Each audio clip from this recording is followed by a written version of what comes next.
pequeñas y medianas iniciativas agrícolas y ganaderas de perfil sobre todo agroecológico, somos los cuidadores del territorio y los cuidadores de las personas.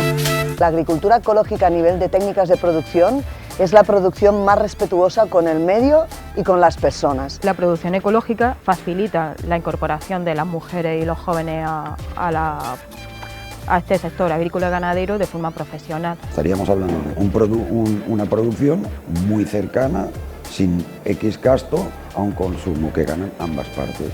Ayuda a mantener, a recuperar la salud del suelo, la biodiversidad, nos ayuda a conservar el territorio y el planeta.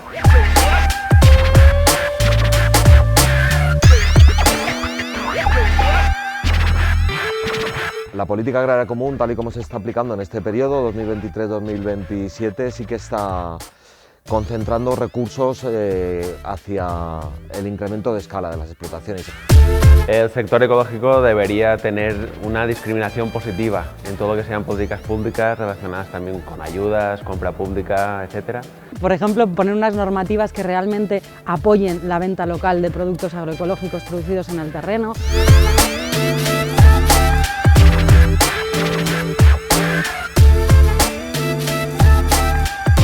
Ha sido, creemos que un primer encuentro de productores y productoras ecológicos y por la agroecología tremendamente fructífero.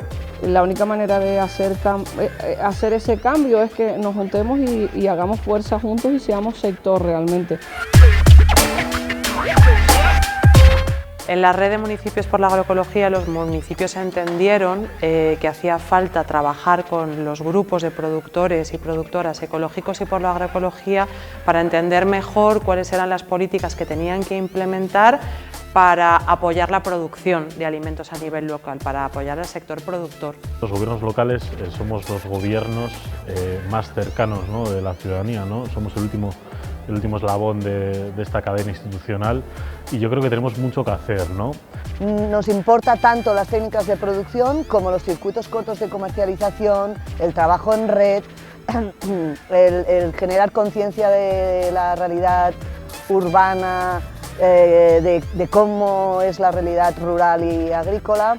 Y hombre, merece la pena porque porque hay que luchar por un futuro mejor, entonces eso siempre merece la pena.